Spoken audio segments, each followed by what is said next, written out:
He was calling himself Anthony these days. Anthony was still unpacking boxes in the gray dimness of the first day, still putting books into shelves and clothes into drawers, and the heavy thing in the wooden box into a safe hiding place.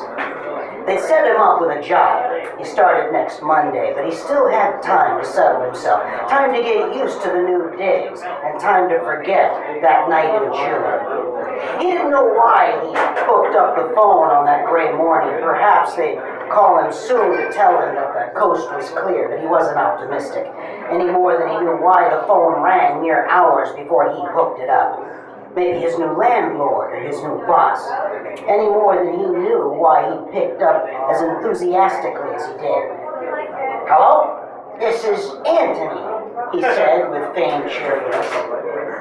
"Hello, Anthony," said a low, tense voice he didn't recognize with a touch of some foreign accent he couldn't place. "I am the Viper. I come for you in 2 days." Click. Anthony felt the muscles in his back pulled tight as piano wire. His grip tightened around the phone, still held to his ear, expectantly, as if the silent static of a dead line would give way to some further details. A full minute later, he set the phone back down on the hook and thought, maybe it was just a crank call. No one at all had this number except the agents and himself, right? It must be someone having a laugh, or maybe... it couldn't possibly be. It was just a crank caller. Anthony made himself a snack and tried to put it out of his mind.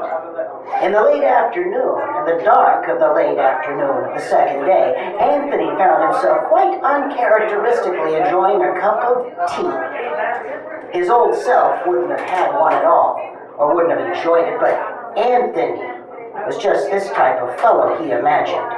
He set his mug down next to the wooden box with the heavy thing inside. Boss Magnus once told him never to let it out of his sight. Since the phone rang yesterday, he hadn't. The phone rang again.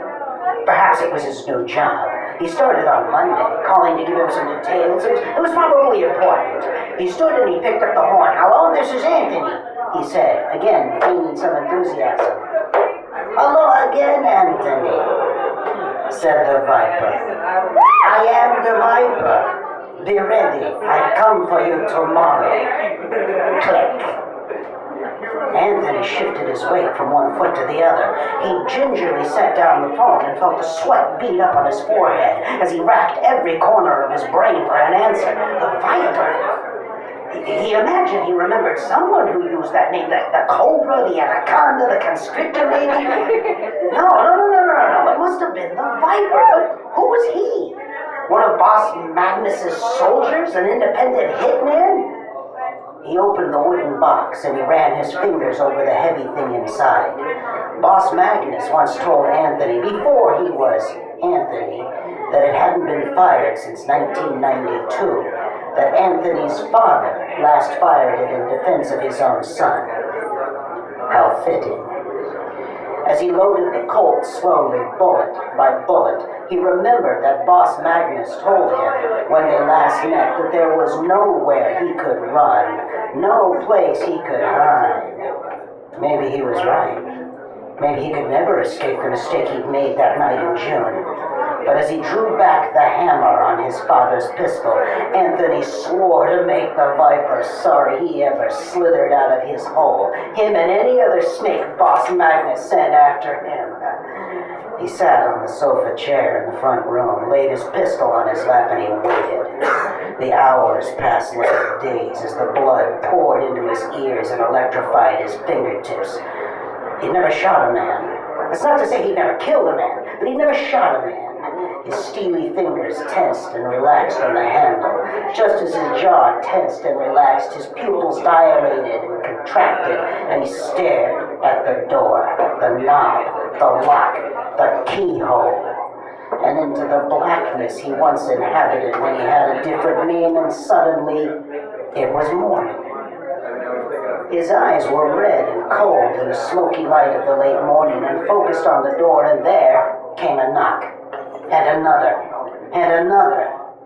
Anthony rose from his chair, priming his pistol and standing to the side of the doorframe. "Who is it?" he said smoothly, with a voice he didn't quite recognize. "I am the Viper," came the answer. Anthony peered through the peephole and saw nothing. He's off to one side, he thought. Now or never. He steeled himself stealthily, reached for the knob, and tore the door open, pointed his father's pistol into thin air. He looked down, and a diminutive man, fully a foot and a half shorter than Anthony, suddenly squealed at the sight of the gun. A diminutive man with a squeegee and a bucket. "Who are you?" demanded Anthony. "I am the Viper," the little man said timidly, hiding behind the bucket. I wish to wash and wipe your windows."